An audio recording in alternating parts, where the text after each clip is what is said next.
悲しみが今セーラスマイ奇跡を起こすのセーラウィー誰だって輝く星を持つ負けない明日へセーラへ絶対捕まえるセーラスターこの誓い届け銀河まで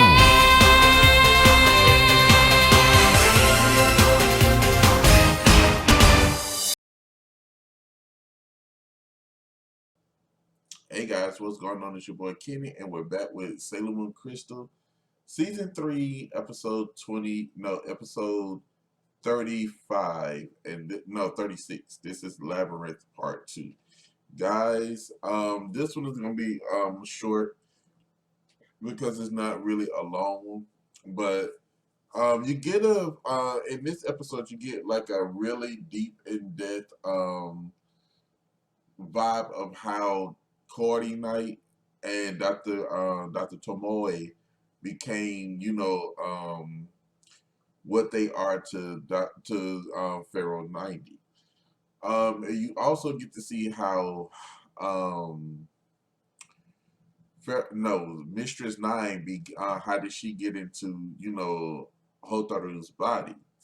So at this point, the girls have split up, and Mars, Jupiter, Venus, Mercury, they go one side, and they have Uranus, Neptune, and Pluto take Sailor Moon's with them on the other side.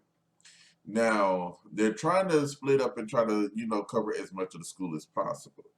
Now Dr. Tomoe, he's actually reminiscing on how he got kicked out of the same, how they kicked him out of his own facility, how he basically, was trying to make life, I don't know how, but was trying to make life better than what it is already, and making super life forms. He goes back into a memory of when Chaotic Knight, well, her name was Kaori at the time, and Pharaoh 90 came out of nowhere and implanted her with a daemon, which made her become Coyote Knight, which she was Magnus Chaotic Knight, which the doctor was intrigued by this. So he was hoping that, it would happen to him. But luckily for him, he didn't have to go through that. He pledged his allegiance to Pharaoh 90 and actually, took an egg and ate it. So he was all right with it. So not only that, Pharaoh 90 told them to take the egg that he gave them, which was the life form of his former partner, which was Mistress 9. He wanted them to implant that egg into someone so she can, fester herself and become, so she can come back as Mistress 9. So Dr. Tomoe, he takes it and put it into Hotaru. That's why you see Hotaru the way she is today. So at this whole point, Usagi is basically, she's torn because she's like, she's scared. This is the Usagi that we know from the original. And I'm glad they kept those traits of her. But, she was always, scared, clumsy, crybaby. She's always been that, even in Crystal. But, you have to remember the original anime comes from the manga source. So technically, Usagi was always like this. So, but the difference is she's with three new soldiers, three new guardians that she has not worked with, and she was never meant to work with. But she trusts them. But it's not that. It's more so that she's feeling, she doesn't. She wants to save this world, and she's figuring that something is not right, and she's trying to get to the bottom of it. And she's feeling scared, and Uranus, Neptune, and Pluto told her about how they were alone on their own planets, and they were never supposed to meet, and how you know, looking at the glimmer of light back on the planet, back on the moon during the silver millennium, how Queen Serenity and Princess Serenity basically were their guiding lights. So at this point, they plunge into darkness. Sailor Moon saves them with the Rainbow Moon Heart Ache. I love that attack. But the original one, this one is almost like that one, but it's nowhere near as, man, I love the old one. So she goes into saving them, and they end up meeting up with Dr. Tomoe. Dr. Tomoe, he turns into his alien form, and this is where you get to see Sailor Moon become agile because she's always have been agile, but she's to this point, all you ever see her do is run in the original.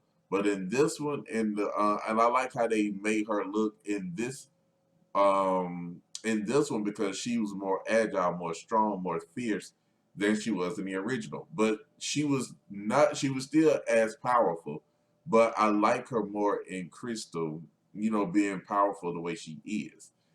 So Uranus is about to give Dr. Tomoe the final blow, but Sailor Moon stops her, and she's like, you know, that man just a few minutes ago was Hotaru's father. We can't just kill him. Pluto, I mean, Uranus that tells her that he's no longer that man. He's been, you know, he's an alien and he's an enemy. They have to strike him down while the iron is hot. So Usagi, well, Sailor Uranus get knocked back. Sailor Moon is, you know, trying to, you know, go to her, but Uranus said, no, take him down and take him down quickly. So she uses the Rainbow Moon Hearted Ape and it destroys him. But unbeknownst to them, Pharaoh 90 and Chaotic Knight are downstairs, busting through the building, and it's about to come through and, you know, destroy everything. But while Sailor Pluto uses the Garnet, she uses the Garnet orb to put a circle around them to get them, you know, to put them to safety. But Sailor Moon figures something is wrong. Downstairs, still in the building, Mercury, Mars, Jupiter, and Venus are still in that building.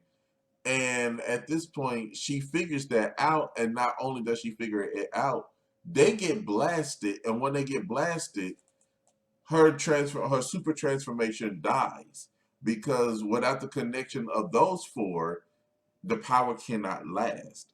And that's what happens is Sailor Moon basically loses her transformation.